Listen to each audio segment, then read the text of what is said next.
guys, magandang umaga sa inyong lahat at isang mapagpalang araw po sa ating lahat. Ice candy po for today's video, papaya flavor. Ngayon ipapakita ko po sa inyo kung paano po yung proseso ko sa paggawa ng ice candy. Yan po ay hindi po siya artificial flavor, kundi talagang fruit po talaga siya na nag-effort po tayo para masustansya naman po yung kakainin ng mga bata. Ayan, dahil alam kong mga bata lang po talaga ang mahilig sa ice candy. Ayan, grind po natin siya. Kung makikita nyo po, nahirapang umikot yung grinder nung una, pero nung naglaon naman nakaya naman niya dahil sa sobrang hinog na ng papaya. Ayan po, tapos grind lang po natin siya ng grind hanggang po mapino siya ng tuluyan o mapino na talaga siya. Ayan siya, kasi wala po akong blender guys, kaya ayun ang ginamit ko, grinder lang guys, pwede naman din yan.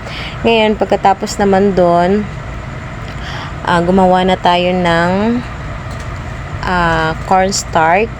Para po, kung magtatanong po kayo at magtataka bakit may cornstarch ang ice candy, para po malambot po yung texture nung ice candy po natin, para hindi po siya magaspang kainin na puro ice lang po yung nalalasahan natin. Nakakatulong po yan sa pagpalambot nung ice candy natin guys. Ayan, tinunaw lang po natin dyan yung cornstarch. Ayan po, hanggang sa matunaw na talaga siya. Tiyaga lang po talaga sa paghahalo ng cornstarch para hindi po siya magbuo. Kung makikita nyo naman po maganda naman po yung pagkahalo. Wala po siyang buo-buo.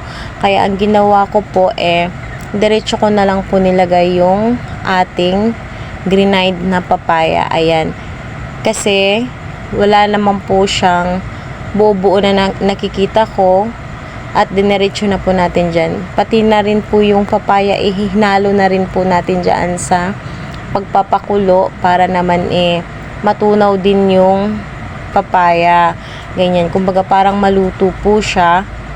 Ayan, orange na orange po yung kulay niya, at yung amoy niya talaga parang talaga amoy kojik guys. Oh my god, amoy kojik.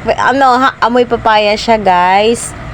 Tapos akala ko yun na yung magiging amoy niya talaga hanggang sa huli, pero nung nilagyan ko siya ng condense guys, bumango na siya. Ayan na yung naging itsura niya. Ayan guys, so ang ganda na ng itsura niya. Ang nilagay ko lang dyan guys, papaya, cornstarch, at saka yung condense natin. Hindi ko na siya masyadong nilagyan, actually hindi ko na siya nilagyan ng asukal. Late ko na siya nilagyan ng asukal nung pagtikim namin hindi siya ganun katamis. At ayan na nga guys. Thank you for watching. Please like and subscribe.